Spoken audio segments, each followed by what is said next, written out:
কোরআন শরীফকে মজবুতভাবে ধরো, ঐক্যবদ্ধ হও, ওয়ালা তাফাররাকু, বিচ্ছিন্ন হয়ে না, পারস্পরিকভাবে বিচ্ছিন্ন হয়ে না। যতদিন মুসলমানরা দুনিয়ার বুকে ঐক্যবদ্ধ থেকেছে, পৃথিবীর রাজত্ব করেছে তারা। মুসলমান যে মাত্র দলাদলি, সহিংসতা, অসহিষ্ণুতা, বিভেদের পথ ধরেছে, মুসলমানরা বিশ্বব্যাপী নেতৃত্বের তাদের হাত থেকে চলে গেছে নেতৃত্ব। আবার আমরা যদি ঐক্যবদ্ধ হতে পারি কালেমায়ে তাইয়্যিবার তলে, ইনশাআল্লাহ আজিজ আগামী দিনে নতুন পৃথিবী তৈরি হবে। 200 কোটি মুসলমান, 57টা মুসলমানের দেশ, কত বড় শক্তি! সমস্ত খনিজ পদার্থ, মিনারেল রিসোর্সেস মুসলমানদের হাতে, তেল মুসলমানদের হাতে, সোনা মুসলমানদের হাতে। লিবিয়ায় পাহাড় আছে, পাহাড়ের ভিতরে আছে ইউরেনিয়াম, প্লুটোনিয়াম, যেটা অ্যাটম বোম বানাতে লাগে, মুসলমানদের হাতে। আফগানিস্তানের পাহাড়ের ভিতরে এক প্রকার পাথর আছে, এই পাথরের নাম লিথিয়াম। এটা মোবাইলের ব্যাটারি ভিতরে লাগে, এটা দিলে বেশিক্ষণ চার্জ থাকে। এটাও আফগানিস্তানে। ম্যান পাওয়ার আছে আমাদের, সমস্ত নিয়ামত আল্লাহ তাআলা আমাদের দান করেছেন। আমাদের অনৈক্য, আমাদের ইখতিলাফ, আমাদের ইফতিরাক, আমাদের বিভেদের কারণে এই সম্পদ থাকা সত্ত্বেও বিশ্ব নেতৃত্বের হাত থেকে মুসলমানরা দূরে চলে গেছে।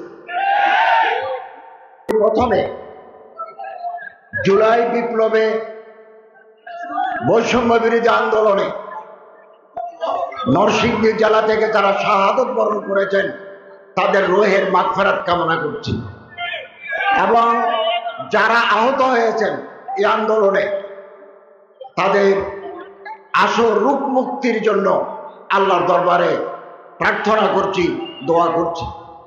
আল্লাহ আমাদের প্রার্থনা কবুল করুন, আমিন।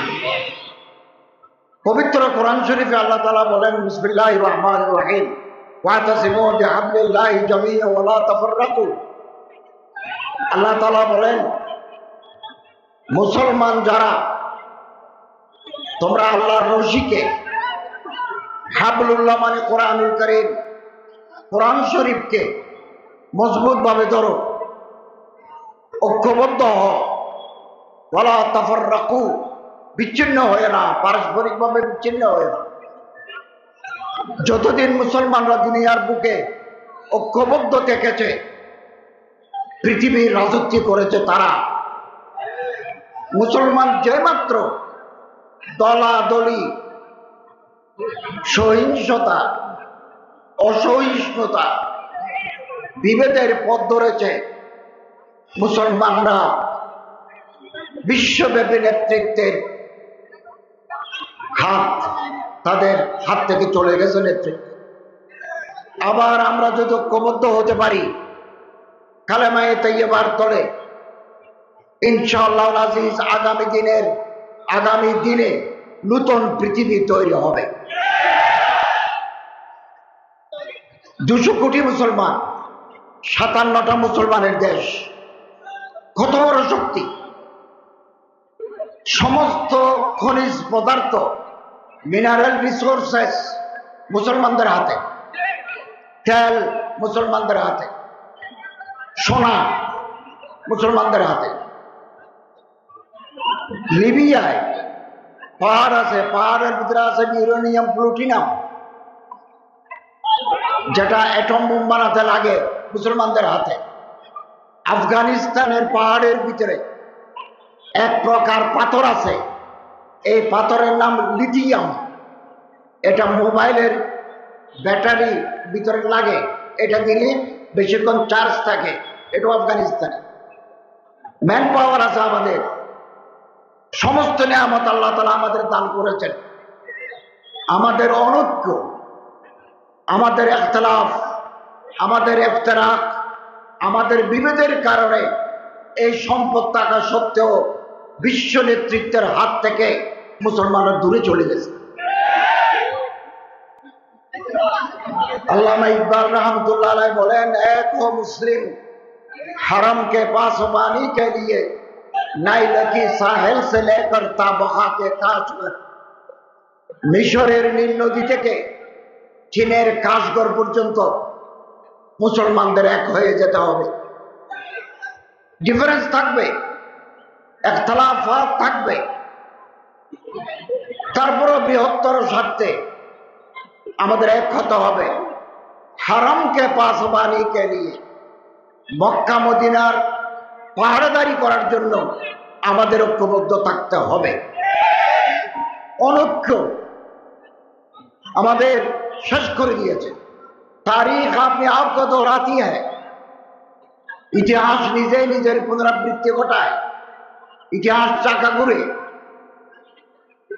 বাগদাদের 18 লক্ষ মানুষ হালাকুহাল মেরে ফেলেছে ইখতিলাফের কারণে। ইমাম নাসাই, আরেকজন ইমাম নাসাই দুনিয়াতে আসবেন না, দামেস্কের জামা মসজিদে ওনাকে মেরে ফেলা হয়েছে ইখতিলাফের কারণে। কাফেররা মারে নাই। ইবনে জারির তাবারি ওনাকে মুসলমানদের কবরস্থানে দাফন করতে দেয় নাই ইখতিলাফের কারণে। ওনাকে দাফন করতে হয়েছে ওনার উঠানে।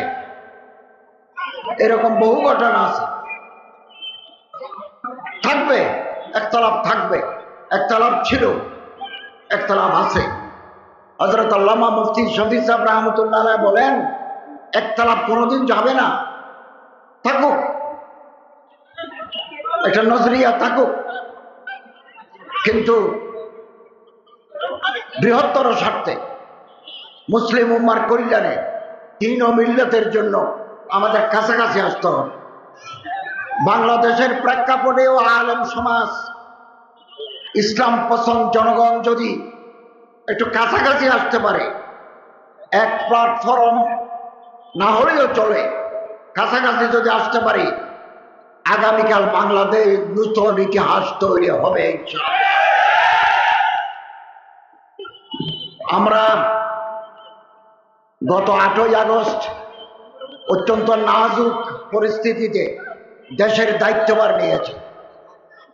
হাজার হাজার ছাত্র জনতার রক্তের বিনিময়ে আমরা নূতন স্বাধীনতা লাভ করেছি এবং প্রায় 4 মাস আমরা দায়িত্ব নিয়েছি। আলহামদুলিল্লাহ 4 মাসের ভিতরে আমাদের ফরেন রেমিটেন্স, বৈদেশিক যে টাকা আসে, ফরেন রিজার্ভ, ফরেন রেমিটেন্স, এটাও আলহামদুলিল্লাহ আস্তে আস্তে বৃদ্ধি পাচ্ছে এবং পলিটিক্যাল স্টেবিলিটি, রাজনৈতিক স্থিতিশীলতা আনয়নের জন্য আমরা খুব আন্তরিকভাবে চেষ্টা করছি। আমাদের প্রধান উপদেষ্টা মহোদয় রাজনৈতিক নেতাদের সাথে, আলেম ওলামাদের সাথে বৈঠক করেছেন, নিয়মিত করেছেন, এখন আবার শুরু করেছেন। আইন শৃঙ্খলা, ল অ্যান্ড অর্ডার, আমরা আন্তরিকভাবে চেষ্টা করছি আইন শৃঙ্খলাকে নিয়ন্ত্রণ আনার জন্য। আলহামদুলিল্লাহ এটাও আস্তে আস্তে হচ্ছে। 15-16 বছরের জঞ্জাল 4 মাসে সমাধান করা যায় না, এটার জন্য সময় লাগে। এটা গাছ রোপণ করলে একটু ফল ধরতে সময় লাগে, এই সময় আমাদের লাগবে। এবং আলহামদুলিল্লাহ আমরা অনেক সংস্কারে হাত দিয়েছি, খুব দ্রুত সংস্কারের কাজ চলছে। কিছু কিছু রিপোর্ট এসে গেছে, আর কিছু কিছু আসবে, অতি সত্বর আসবে। এবং ইনশাআল্লাহ আজিজ, বহু বছর যাবত এই দেশে মানুষ ভোট দিতে পারে নাই, ভোটের কালচার নষ্ট হয়ে গেছে। আমরা এইবার নির্বাচন কমিশন আমরা গঠন করেছি, কমিশনার আমরা নিয়োগ দিয়েছি, ওনারা কাজ শুরু করেছেন। ভোটার তালিকা হালনাগাদ হচ্ছে, হবে, শুরু হবে। যখন এটা সম্পন্ন হয়ে যাবে নির্বাচনের পরিবেশ ফ্রি, ফেয়ার অ্যান্ড ইম্পার্শিয়াল, সুষ্ঠু, নিরপেক্ষ, সুন্দর নির্বাচনের পরিবেশ যেমাত্র তৈরি হয়ে যাবে, আমাদের প্রধান উপদেষ্টা নির্বাচনের তারিখ ঘোষণা করবেন এবং যারা নির্বাচিত হবেন তারা তাদের হাতে ক্ষমতা হস্তান্তর করে আমরা বিদায় নেব। আমরা নির্বাচনের পথে হাঁটছি, নির্বাচনের ট্র্যাকে ট্রেন উঠে গেছে, কেবল মঞ্জিলে মকসুদে পৌঁছে দেওয়া দরকার। তাড়াহুড়া করে নির্বাচন দিলে সংঘাত, সহিংসতা বৃদ্ধি পাওয়ার আশঙ্কা আছে। আমরা ক্ষমতায় স্থায়ীভাবে থাকতে আসি নাই, আগামী দিনে যারা আসবেন তাদের জন্য পথ সুগম করতে এসেছি। এটা আমাদের মেসেজ একেবারে পরিষ্কার। আমরা দায়িত্ব নেওয়ার পর থেকে এই দেশে, দেশের বাইরে নানামুখী চক্রান্ত, ষড়যন্ত্র শুরু হয়েছে। একে বা দিগর, একের পর এক চ্যালেঞ্জ আসতেছে আমাদের। রাত দিন আমরা পরিশ্রম করছি, একের পর এক চ্যালেঞ্জ আসতেছে, কখনো এই, কখনো সেই, এবং কখনো মন্দিরে হামলা হয়েছে বলে প্রচারণা চালায়, কখনো আবার মাজারে হামলা, কখনো গার্মেন্টস, কখনো আনসার, একটার পর একটা। আলহামদুলিল্লাহ, আল্লাহ তাআলার রহমতের ভিত্তিতে আমরা সমস্ত চ্যালেঞ্জ মোকাবেলা করতে সক্ষম হয়েছি। আমরা যদি ঐক্যবদ্ধ থাকি,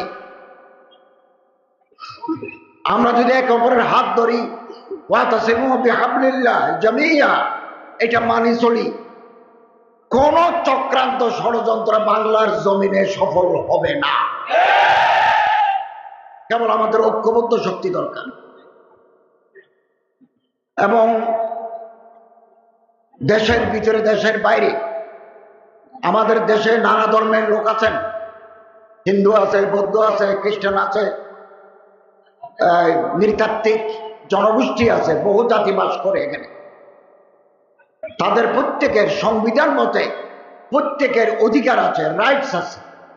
তারা ব্যবসা করতে পারবেন আমাদের মতো, বাণিজ্য করতে পারবেন, চাকরি করতে পারবেন, কৃষি খামার করতে পারবেন, ধর্ম পালন করতে পারবেন, ধর্ম চর্চা করতে পারবেন। সংবিধান মতো কোনো বাধা নাই, ইকুয়াল রাইটস, সমান অধিকার আছে। এবং এই দেশে আবহমান কাল ধরে বিভিন্ন জাতিগোষ্ঠীর মানুষ শান্তিতে বসবাস করে আসছে। সারা দুনিয়াতে সংখ্যালঘু আছে, মেজরিটি, মাইনরিটি, আকলিয়ত, আকসারিয়ত। মিয়ানমারে আছে, রোহিঙ্গাদের কি দশা হয়েছে। ভারতে সংখ্যালঘু আছে, কি দশা হয়েছে, কি মর্মান্তিক দশা হয়েছে ভারতের মুসলমানের। আমেরিকায় মাইনরিটি বলতে সাদা কালা, ব্ল্যাক অ্যান্ড হোয়াইট, কালা এবং সাদা, গায়ের চামড়া কালা, গায়ের চামড়া সাদা, দুদলের ভিতরে মারামারি। একেবারে মার্কেটের পর মার্কেট চালাই দিছে লস অ্যাঞ্জেলেস নামক এলাকায়। অ্যাপার্থাইড প্রবলেম, মানুষ মারা যায়। এরকম সারা দুনিয়ায়, দক্ষিণ আফ্রিকায়, সারা পৃথিবীর তুলনায় বাংলাদেশের সংখ্যালঘু জনগণ শান্তি, স্বস্তি, আরামের ভিতরে আছে। আমরা বারবার বলেছি, কোন সংখ্যালঘুর বাড়িঘর যদি কেউ আক্রমণ করে, কোন উপাসনালয় যদি কেউ অপবিত্র করতে চায়, আমাদের আইন শৃঙ্খলা, আমাদের পুলিশ আছে, আমাদের র্যাব আছে, আমাদের বিজিবি আছে, ল এনফোর্সিং এজেন্সিজ আছে। আমরা মুহূর্তের ভিতরে তাকে চিহ্নিত করব এবং ধরে আইনের আওতায় এনে দৃষ্টান্তমূলক শাস্তি দেব। এটা আমাদের কমিটমেন্ট। আমরা দায়িত্ব নেওয়ার পরে খেয়ে বা কারা আধারের ভিতরে ঢিল মারে দিলে ধর্ম কি করে? আপনারা সিসিটিভি লাগান, ক্লোজ সার্কিট ক্যামেরা লাগান, তাহলে ধরা পড়ে যাবে কারা করে, ধরা পড়ে যাবে। এবং আমরা ধরছি, আইনের আওতায় আমরা আনছি, তাদের আইনের ভিতরে আমরা আনছি, বিচার করার চেষ্টা করছি। অতএব দেশের বাইরে ভয়েস অফ আমেরিকা একটা জরিপ চালিয়েছে বাংলাদেশে, আগের তুলনায় সংখ্যালঘু জনগণ কেমন আছেন। এদেশের 64% 64% মানুষ বলেছে আগের তুলনায় এদেশের হিন্দু, বৌদ্ধ, খ্রিস্টান, পাহাড়ি গোষ্ঠী আরামে এবং শান্তি স্বস্তিতে আছে। তারপরেও বাইরে নানা মিথ্যা প্রচারণা চালায়। আমরা যদি ঐক্যবদ্ধ থাকি, ইনশাআল্লাহ আজিজ, এই অসত্য প্রচারণা আমরা ব্যর্থ করে দিতে বাধ্য হব। আমরা পারবো ইনশাআল্লাহ, একমাত্র একতাবদ্ধ শক্তির মাধ্যমে। আমরা দায়িত্ব নেওয়ার পরে আমি হজের প্যাকেজ 1 লক্ষ টাকা কমিয়েছি। বাতের খরচ 40,000 টাকা যদি বাতও দিই, তারপরে 70,000 টাকা কমিয়েছি। গতকালও আমি বিমানমন্ত্রীর সাথে কথা বলেছি, আরো কোনো কমানো যায় কিনা, এবং আগামীকাল মন্ত্রী পরিষদের সভা, ওখানেও তুলব কথা যে আরো কোনো কমানো যায় কিনা। কিছু কিছু আমাদের সীমাবদ্ধতা আছে। 3 পার্টে হাজিদের টাকা দিতে হয়, বিমান গড়ভাড়া, সৌদি আরবকে একটা টাকা দিতে হয়, মিনা মুস্তালাফা আপনি থাকবেন, খাবেন, ওনার জন্য টাকা দিতে হয়। সব জায়গায় আমরা কমাতে পারি না, যে যে জায়গায় কমাতে পারি 1 লক্ষ টাকা কমিয়েছি, আরো কমাবার চেষ্টা করছি।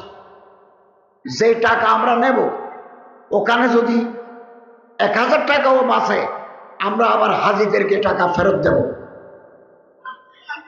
এবং বিভিন্ন যে সিন্ডিকেট ছিল, আমরা দায়িত্ব নেওয়ার পরে সিন্ডিকেট ভেঙে দিয়েছি। আপনাদের সহযোগিতা দরকার, আপনাদের পরামর্শ দরকার। আমাদের কাছে লিখবেন পরামর্শ, সহযোগিতা আমরা আপনাদের চাই। কওমি মাদ্রাসার সনদ, হাইয়াতুল উলিয়ার সনদ, এটা আগের গভর্নমেন্ট দিয়েছে। এখন এটার প্র্যাকটিক্যাল অ্যাপ্লিকেশন কোথায় কোথায় ওনারা খেদমত করতে পারবেন, এটার জন্য একটা তালিকা করে আমি শিক্ষামন্ত্রীকে দেওয়ার জন্য প্রস্তুত করেছি। ওনার সাথে মুখে কথাও বলেছি। ইনশাআল্লাহ আজিজ, আমরা দায়িত্বে থাকতে হাইয়াতুল উলিয়ার সনদ যারা পাবে, তারা বিভিন্ন জায়গায় খেদমত করার সুযোগ পাবে। আলজেরিয়ার রাষ্ট্রদূত, পাকিস্তানের রাষ্ট্রদূত, তুরস্কের আল মুআসসাসা দিয়ানা, ওনাদের চিফ আমার সাথে দেখা করেছেন। আমি বলেছি, কলেজ ইউনিভার্সিটির ছাত্রদেরকে আপনারা বৃত্তি দিচ্ছেন, ভালো। আলী আলানের ছাত্রদেরকে আপনারা বৃত্তি দিচ্ছেন, ভালো। কওমি মাদ্রাসার ছাত্র, হাইয়াতুল উলিয়ার পাস করা ছাত্রদেরকে আপনাদের বৃত্তি দিতে হবে। ওনারা রাজি হয়েছেন। আমাদের কোন ছাত্র হাইয়াতুল উলিয়া থেকে ভালো পাস করে আলজেরিয়ার কোন ইউনিভার্সিটিতে যদি আরবি সাহিত্য, আল ফিকহুল ইসলামী, তারিখুল ইসলামী, মুকারানাতুল আদিয়ান, তুলনামূলক ধর্মতত্ত্ব, এই বিষয়ে পড়াশোনা করতে চায়, আপনারা ইউনিভার্সিটি পছন্দ করবেন। তারা যদি আপনাকে নিতে রাজি হয়, আপনার ভিসা, সুযোগ সুবিধা আমি লিখে দিলে আলজেরিয়ার রাষ্ট্রদূত বলেছেন আমরা পাস করে দেব। মুআসসাসা দিয়ানা, তারা কক্সবাজার, চট্টগ্রাম, ঢাকাতে বৃত্তি দেয়, কোটি কোটি টাকা বৃত্তি দেয়। এখানকার ভালো ভালো ছাত্র, গরিব মানুষ, তাদেরকে স্কলারশিপ দেয়। আমি ওনাকে অনুরোধ করেছি যে বেফাক হাইয়াতুল উলিয়া থেকে যারা পাস করবে, ওই লাইনের ছাত্রদেরকে আপনারা বৃত্তি দেন। উনি রাজি হয়েছেন। আমাদের একটা উদ্যোগ নিতে হবে। আমি চাই আলেম ওলামাদের সাথে কথা বলে, যোগাযোগ করে, তাদের সাথে যোগাযোগ করে দেব। তাহলে হাজার হাজার ছাত্র তুরস্কের মুআসসাসা দিয়ানার পক্ষ থেকে স্কলারশিপ পেয়ে তারা ভালোভাবে লেখাপড়া করতে পারবেন। ওয়াকফ আমাদের আন্ডারে, আমাদের মন্ত্রণালয়ের আন্ডারে। আমি একটু ভালো অ্যাডমিনিস্ট্রেটর দিয়েছি, খুব ভালো অ্যাডমিনিস্ট্রেটর দিয়েছি। শৃঙ্খলা আনার চেষ্টা করছি। আইনমন্ত্রীর সাথে কথা বলে হাইকোর্টে একটা আলাদা বেঞ্চ করতে যাচ্ছি। ওয়াকফের মামলাগুলো ওই বেঞ্চ দেখবে। 6 মাসের ভিতরে পুরানা মামলাগুলো নিষ্পত্তি হয়ে যাবে। ইসলামিক ফাউন্ডেশনের বোর্ড অফ গভর্নর্স করেছি, কালকে মিটিং করেছি। 15 বছরে যত দুর্নীতি হয়েছে আমরা এগুলো হাইকোর্টের একজন বিচারপতির মাধ্যমে, রিটায়ার্ড বিচারপতির মাধ্যমে তদন্ত করে দোষী ব্যক্তিদের বিরুদ্ধে আমরা ব্যবস্থা নেব। বাইতুল মুকাররমে একজন দরবেশকে আমি খতিব হিসাবে নিয়োগ দিয়েছি। ইসলামিক ফাউন্ডেশনে নতুন একজন মহাপরিচালক দিচ্ছি। দিলেই আসলেই বুঝতে পারবেন কাকে দিছি। যিনি মুফতি, যিনি হাদিস পড়েছেন, তাকমিলে হাদিস করেছেন, যিনি এলএলবি অনার্স এলএলএম করেছেন, এরকম একজন ফাজেল, এরকম একজন কাবেল ইসলামিক ফাউন্ডেশনে আমি ডাইরেক্ট মহাপরিচালক করতে যাচ্ছি। কেবল আপনাদের দোয়া দরকার। সব কাজ গুছিয়ে আনতেছি এবং মন্ত্রণালয়ে একটা গতি আনার চেষ্টা করছি। আমাদের ইমাম প্রশিক্ষণ একাডেমি আছে বাংলাদেশের 8 জায়গায়, 45 ট্রেনিং হয়। আপনারা ট্রেনিং দিবেন, অনেকে ট্রেনিং দিচ্ছেন, আলিয়া লাইনেও আছে, কওমি লাইনেও আছে। আমাদের 45 দিনের ট্রেনিং যারা নিবেন 15 টাকা হারে যদি তারা চাঁদা দেন ওই ইসলামিক ইমাম প্রশিক্ষণ একাডেমিতে, আপনাকে আমরা ছোটখাটো ব্যবসা করার জন্য একটা ছোট অঙ্কের টাকা কর্জে হাসানা হিসাবে দেব। সুদ দিতে হবে না। আপনারা যে টাকাটা দেব আপনি একটা নির্ধারিত কিস্তিতে আমাদের ফেরত দিবেন বিনা সুদ, কর্জে হাসানা। আর আপনি যদি অসুস্থ হয়ে যান, ক্যান্সার, আলসার, লিভার সিরোসিস এ জাতীয় কোনো মারাত্মক রোগে আক্রান্ত হন, আমরা আপনাকে এককালীন দেব। কোটি টাকা আমরা বাজারে দিয়েছি, কোটি টাকা সুদমুক্ত। এবং এই যে টাকা আগে আমরা দিতাম এটার সংখ্যা কম, আমরা আগামী মিটিংয়ে এই সংখ্যা আরো বাড়াবো, আরো বাড়াবো। এবং আমাদের মসজিদ ভিত্তিক গণপাঠাগার আছে সারা বাংলাদেশে। কিছু অনিয়ম আছে, অনিয়মগুলো চিহ্নিত করছি। আমাদের মডেল মসজিদ আমরা তৈরি করব 560টা মডেল মসজিদ। এক একটা মসজিদ বানাতে আমাদের খরচ হয় 15 থেকে 19 কোটি। 350-এর মতো হয়ে গেছে। 50টা আমরা উদ্বোধন করাবো, আমাদের চিফ অ্যাডভাইজারের মাধ্যমে উদ্বোধন করাবো। বাকিগুলো আমরা তৈরি করছি। এগুলো টাকা দিয়ে আমরা তৈরি করে গৃহায়ন ও গণপূর্ত মন্ত্রণালয়। মাঝে মধ্যে একটু অনিয়ম হয়, ছাদ থেকে পানি পড়ে, ভালো করে এসি চলে না। আপনাদের এই নরসিংদী জেলায় প্রতিটি থানায় আমাদের একটা করে মডেল মসজিদ আছে। কোথাও যদি কোনো ত্রুটি বিচ্যুতি থাকে আপনারা আমাদের লিখুন, তদন্ত কমিটি গঠন করেছি, টিম এসে এগুলো দেখবেন, যারা দোষী তাদের বিরুদ্ধে ব্যবস্থা নেবেন। এভাবে বিভিন্ন সেক্টরে আমরা কাজ করে যাচ্ছি, বিভিন্ন সেক্টরে। এবং প্যাগোডা ভিত্তিক শিশু শিক্ষা, মন্দির ভিত্তিক শিশু শিক্ষা, গির্জা ভিত্তিক শিশু শিক্ষা, এগুলো চলছে। এগুলো সব আমার মন্ত্রণালয়ের অধীনে। আলহামদুলিল্লাহ, যেখানে যেটা করা দরকার আমরা সেখানে করছি। 100 কোটি টাকা খরচ করে বাইতুল মুকাররমকে আমরা নতুন করে সাজাব। যেখানে ঢুকলে, মসজিদের দরজার ভিতরে ঢুকলে আল্লাহর মোহাব্বত বাড়ি যায়, নামাজের প্রতি মানুষের আগ্রহ জন্মে। 110 কোটি টাকা দিয়ে খরচ করব। এটা 1 লাখে পাঠিয়ে দিছি, ফাঁস হয়ে যাবে। চট্টগ্রাম শাহী জামি মসজিদ বিল্ডিং গুলো অকেজ হয়ে যাচ্ছে। কুয়েত আমাদেরকে 100 কোটি টাকা দিয়েছে, 10 কোটি টাকা দিয়ে জানুয়ারি মাসে আমি উদ্বোধন করব। 10 কোটিতে হবে না, বাকি টাকা এদেশের জনগণ দেবে। কাজ করে যাচ্ছে, আপনাদের দোয়া চাই। আমাদের আল্লাহ না করুন, আল-আয়াজ বিল্লাহ, আল্লাহ না করুন, কোন কারণে যদি এই গভর্নমেন্ট অন্তর্বর্তীকালীন সরকার ব্যর্থ হয়, এই জাতির উপরে কালো অন্ধকার নেমে আসবে। আমরা রাস্তা দেখতে পাবো না, রাস্তা হারিয়ে যাবে। আলেম ওলামা, পীর মাশায়েখ, জোয়ামা, নোকাফা, ওরাবা, ওরাফা, এগুলো জাতির সম্পদ। এক একজন আলেম সমাজের আলোকবর্তিকা। এক একটা মাদ্রাসা নূরের মরকজ, এলমের মরকজ। আল ইলমু নূরুন, নূরের মরকজ।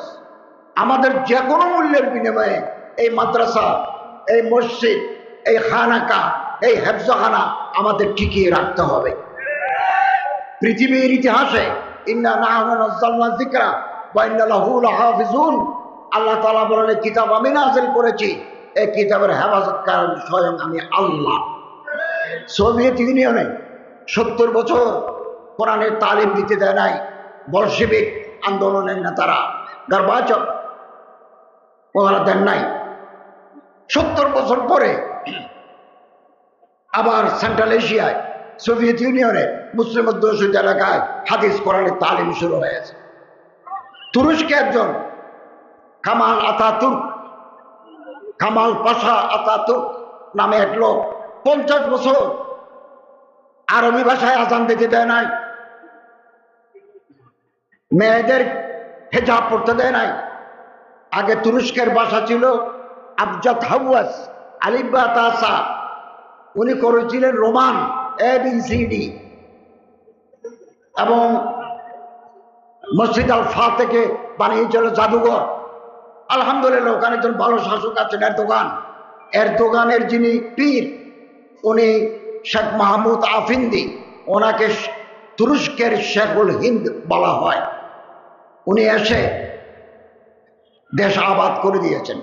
বিপদ আসবে, 50 বছর মানুষকে অপেক্ষা করতে হয়েছে। আবার সেই সোনালী ঐতিহ্য ফিরে আসছে। আমাদের এই বাংলাদেশে বারবার পরিবর্তন হয়, অনেক সময় আমরা বিপদে পড়ি, কথা বলতে পারি না, অনেক প্রবলেম হয়। একথা মনে রাখবেন, এই দিন দিন নয়, আরো দিন আছে।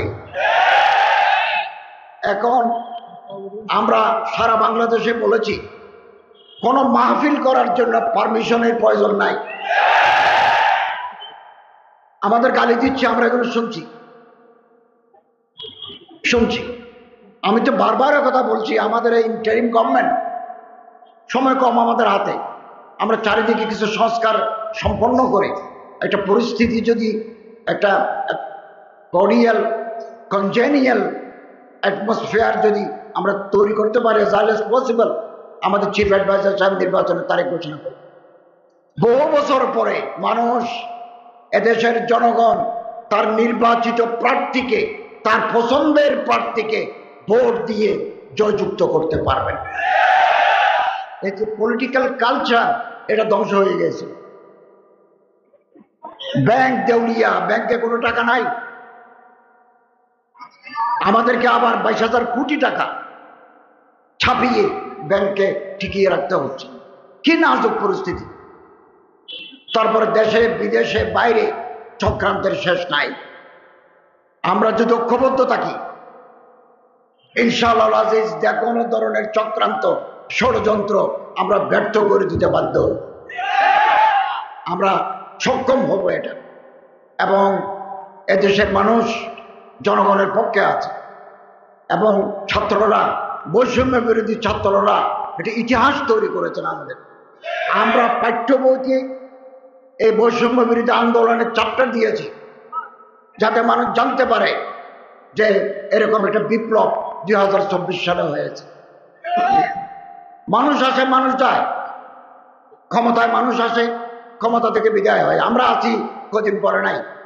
আগে যারা ছিল তারাও নাই, আগামী দিনে যারা আসবেন তারাও কিছুদিন পরে থাকবেন না।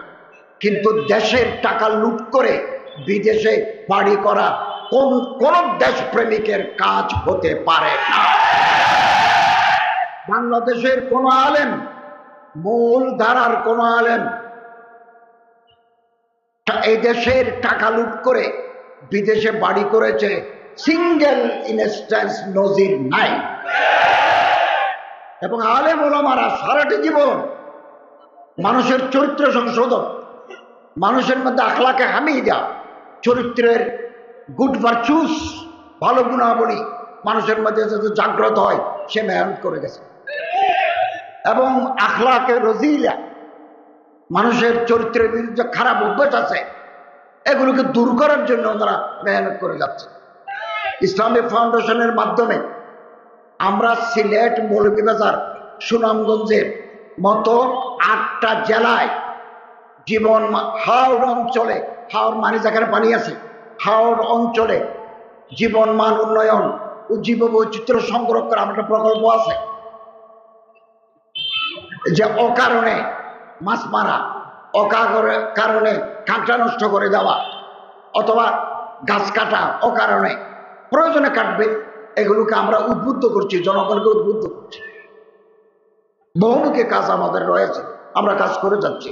আপনাদের পরামর্শ চাই, সহযোগিতা চাই এবং আপনাদের দোয়া চাই, আল্লাহ তাআলার রহমত চাই ইনশাআল্লাহ আজিজ। আমরা যদি ঐক্যবদ্ধ থাকি, একতলাপ থাক না, আপনি এক মাদ্রাসার ছাত্র, আমি আর এক মাদ্রাসা, আপনি এক পীর সাহেবের মুরিদ, আমি এক পীর সাহেবের মুরিদ, আপনি একটা তরিকা মানেন, আমি আর এক তরিকা মানি, আপনি আমিন বিল জাহের বলেন, আমি আমিন বিল সিরি করি, থাকুক না একতলাপ। কিন্তু জাতি, মিল্লত, দ্বীনের স্বার্থে আমাদের কমন এনিমির বিরুদ্ধে কালেমায়ে তাইয়্যিবার তলে আমরা সবাই এক এক এক থাকবো। আল্লাহ তাআলা আমাদের তৌফিক এনায়েত করুন, আমিন। শোনেন, কোর্টে যখন মামলা যায় তখন নির্বাহী কর্তা, আমরা তো নির্বাহী বিভাগ, আমরা উপদেষ্টা থেকে শুরু করে আমাদের ইউনো সাহেব পর্যন্ত, ওসি সাহেব পর্যন্ত, একজন কনস্টেবল পর্যন্ত আমরা নির্বাহী বিভাগের। আদালতে যখন মামলা যায় নির্বাহী বিভাগ কিছু করতে পারে না, এটা আন্তর্জাতিক আইন। এখন কেউ যদি মামলা করে আপনারা তার কোর্টে জবাব দিবেন। মামলা করলেই তো আর সাজা হয় না, মামলা করলে আপনারা নোটিশ দিবেন, আপনি আপনার বক্তব্য দিবেন, আপনার সময় যদি কম থাকে সময় নেবেন, আদালত ফয়সালা নেবে। আর আমরা ধর্ম মন্ত্রণালয় এবং স্বরাষ্ট্র মন্ত্রণালয়, আমরা 2 গ্রুপের সাথে বারবার বসেছি, গতকালও বসেছি, এর আগের বারও বসেছি। আমরা চাচ্ছি যে একটা সমঝোতার মাধ্যমে যাতে তাবলীগে ইজতেমা, কাকরাইল মসজিদের ব্যবহার, এটা আগে যেভাবে চলে আসছে, আগে এভাবে চলে আসুক। নতুন কোনো দাবি দিলে এটা নিয়ে আমরা বিব্রতকর অবস্থায় পড়ি। আমরা চাচ্ছি যে দাওয়াত তাবলীগের নামে যাতে কোনো ধরনের মারামারি, কোনো ধরনের আইনশৃঙ্খলার অবনতি না হয়। আমরা 2 মন্ত্রণালয়, ওনার 2 গ্রুপের সাথে বসে বারবার বসেছি, গতকালও বসেছি। আমরা চেষ্টা করে যাচ্ছি শান্তিপূর্ণ পরিবেশে যাতে দাওয়াত তাবলীগ তালিমের কাজগুলো চলে। যদি মামলা হয় আপনাকে কোর্টে জবাব দিতে হবে। তো ধন্যবাদ আপনাদের সবাইকে, শুকরিয়া, সালাম আলাইকুম।